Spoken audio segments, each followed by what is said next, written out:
Hello, chapter head. It's Sarah Wells. I'm excited to be walking you through this next lesson because we're getting near the end. I can't believe it. We've come so far. So this is lesson 6, and you'll be talking about leadership this session to your chapter members. You've done a bunch of these now, so you now know, of course, timeline. Show them the timeline. Jump into it, and getting discussion going is always important. So check in with them, especially as you're nearing the end right now. If there's any updates people want to share, because some people might have been working really hard and want to be proud of that and showcase some of like all the effort they've put in.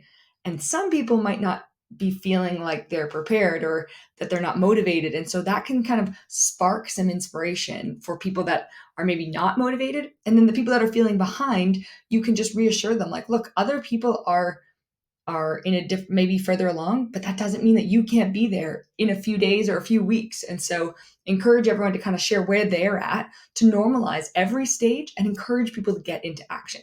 So that will be a really, really big part of today's lesson, is just like getting people pumped. Your classic lesson overview, icebreaker, this is what you're going to go through, of course, breakout rooms, and then their next steps, which is very, very important today as we're preparing for those final stages of the program. So you'll do this icebreaker. We describe exactly what to do in the notes as usual, and then have the group kind of discuss and continue that kind of conversation. It's going to be a lot about discussion today, and so you want to get people into that mindset. You'll discuss the key traits of a leader, and what's really important is in everything about leadership today, reinforcing that leadership can look a million different ways. Like leadership can look so differently. And so just saying like, here are some of the key traits of a leader. This is not an exhausted list. This is just some. And then ask the group members to contribute, because there isn't everything on this list. And so what are they seeing that's not here? And then, yeah, as it's noted in the notes down here, have them contribute, talk about those things. Then personality theory is all about color temperament. And there's a bit about this that you can walk them through about what it is.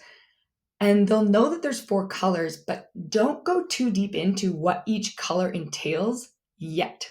So kind of discuss what's on the slide and let them know, but don't go too deep into these yet, because we don't want people to feel like good or bad about something, like, oh, blue's really good, green's really bad.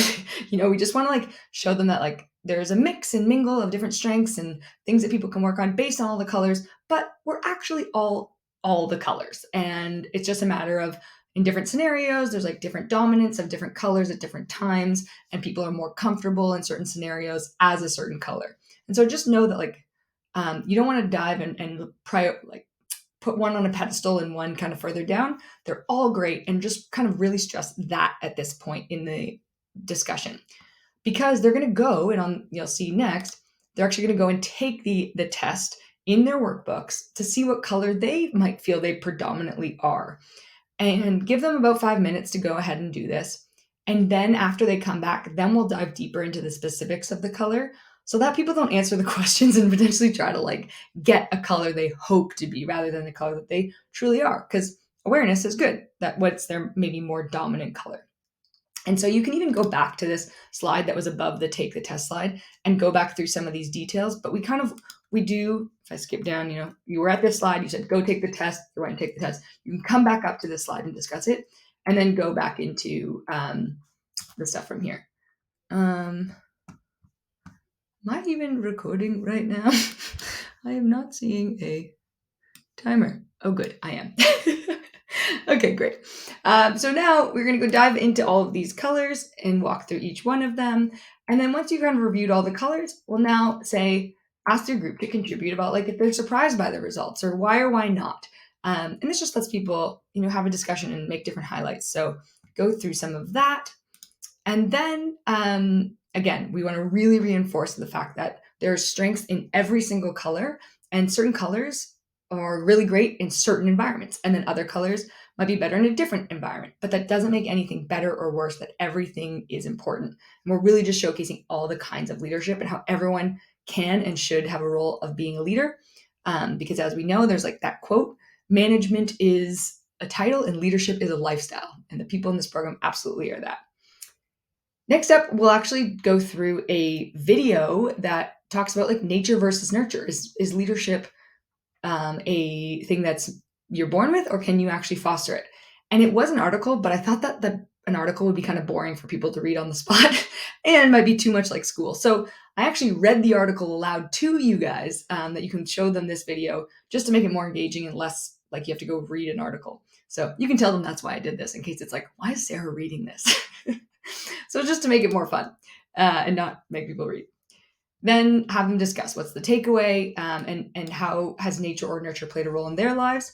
Go through some of that, lots of discussions, and then really just reminding them that leadership is a lifestyle. It's consistent action daily over time, and get the group to really contribute how they've begun to take their leadership a step forward. Then, because everyone's like really built themselves up as a leader through this program, we also want to talk about like how can you continue that leadership. And we now want to open their eyes to the fact that leadership doesn't mean always taking on something new and always going after like all the stuff. That leadership can sometimes be diving deeper into something that you're already a part of. So, a great example could be, and I don't know if it's in the notes in this section. No, it must be the next slide. So now leadership takes time and consistent. And so how can we get further involved with organizations you're already involved with and just go deeper on our leadership? And so we give you kind of a 5-step process of start with the areas of interest. What are you already involved in? And then have them look for opportunities for growth. And an example you can even throw out is say, hey, everyone who's a chapter member here right now, maybe some of you, after I graduate or I'm gone, some of you might want to go deeper into the Believe leadership experience, and you might want to become a chapter head. Right now, you're a chapter member. When I'm gone, maybe you want to become a chapter head. And that's still leadership because you're going deeper within a program you're already involved in rather than always having to do lots of new things. So tell them, start with your area of interest and then look for areas of growth. How can you continue forward? Then find out what you need to get there. Is there an application? Do you have to get reference letters? Do you have to do these things like, whether it's BLC or it's something in a different organization you're a part of, or something you're involved in at school, or a charity you're involved with, whatever it is. And so find out what they need to get there. Then have them reach out. Ask for help. It's so important. It's one of the best tips and tactics I've ever been told to do is ask people for help when we don't know, or feel like, we're a bit lost or scared. And then take that action. Go and get the role or find out what it takes to get there. And so go and once you've created that plan, go and do it. So those are the 5 steps to get further involved with organizations you're already a part of. And then give them the opportunity in that moment to actually think about that and where would they like to continue to develop that leadership and where can they go deeper on things that they're already involved in. And then just continuing down that path of their leadership journey, things that they're involved with, and what's an extra step that they can do, and then have them go into breakout rooms. And here, the breakout rooms, they'll discuss the breakout room questions, which are right here. And you'll put on the right-hand side kind of the breakdown of who's going in what room and the link codes or whatever. Or maybe if you're on Zoom, they just have to hit rooms and it might be randomized. And then lastly, come back, reflection questions in their workbook.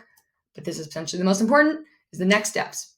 Because they're coming to the close. They're coming to the end of the program. So their passion project should basically be completed by the end of next session, which is the work week. And remind them that the work week is still important, even though you'll only be getting a short lesson and then you'll largely just spend time working either by yourself or with your group. That is still important to come to so that you can get those final pieces in place. And that should be, getting to be wrapped up by the end of the work week because they have to get ready to present at the Inspiration Fair. So first thing you want to tell them is, okay, next steps is you should be wrapping up your program or wrapping up your project.